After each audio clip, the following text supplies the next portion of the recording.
ఒక ధనవంతుడు మామూలుగానే ఒక పేద విద్యార్థినికి ఆర్థిక సహాయం చేస్తాడు. కానీ ఆ అమ్మాయి తన అహంకారంతో తనే అతని కాబోయే ప్రియురాలని పెద్దయ్యాక అతని భార్య అవుతానని ఊహించుకుంటుంది. అతను సహాయం చేస్తున్న వేలాది మంది విద్యార్థులలో తను కూడా ఒకరని విషయం ఏ మాత్రం తెలియక లీసా గ్రాడ్యుయేషన్ తర్వాత ఉద్యోగం వెతకడానికి ఏ మాత్రం తొందరపడలేదు. దానికి బదులుగా ఒక ధనవంతుల కుటుంబంలోకి పెళ్లి చేసుకొని ధనవంతురాలైన భార్య కావాలని కలలు కంటూ ఉంది. తన అవాస్తవిక కలల నుండి తెరపడక ముందే తన తండ్రి జూదంలో వారి ఇంటిని పోగొట్టి తన కుటుంబాన్ని రోడ్డుపైకి తెచ్చాడని ఆమెకు తెలిసింది. లీసాకు కొన్ని సంవత్సరాల కిందట సహాయం చేశాడు కదా, ఆ వ్యక్తికి ఫోన్ చేస్తుంది. ఎందుకంటే ఈమె ఇలా ఫిక్స్ అయి ఉంది. తనకు కాబోయే భర్త తన కుటుంబానికి వసతి ఏర్పాటు చేయడం ఆమె దృష్టిలో చాలా సాధారణ విషయం. కానీ లీసా ఎవరో హైసంకి అస్సలు గుర్తు లేదు. అతని అసిస్టెంట్ గుర్తు చేసినప్పుడు మాత్రమే తను సహాయం చేసిన పేద విద్యార్థిని అని గుర్తొచ్చింది. మొదట ఆ అమ్మాయి అతనికి కృతజ్ఞతలు చెప్పాలని అనుకుంటుందని అనుకున్నాడు. కానీ ఆమె అకస్మాత్తుగా విషయాన్ని మార్చి, నా కుటుంబానికి ఉండడానికి చోటు లేదని, మా తల్లిదండ్రులకి చాలా కష్టంగా ఉందని, మీ ఇంటి దగ్గరలోనే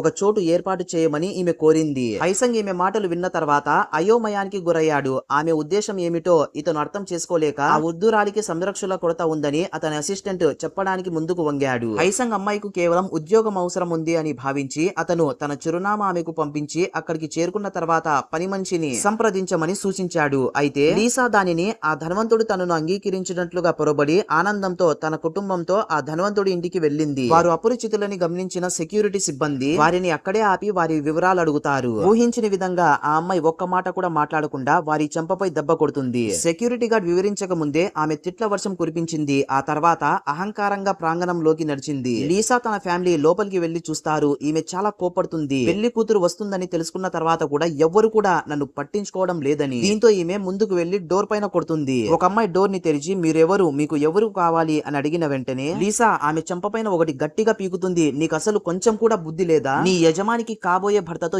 ఎలా మాట్లాడాలి అని. నెక్స్ట్ పార్ట్ కోసం ఒక లైక్ వేసుకోండి.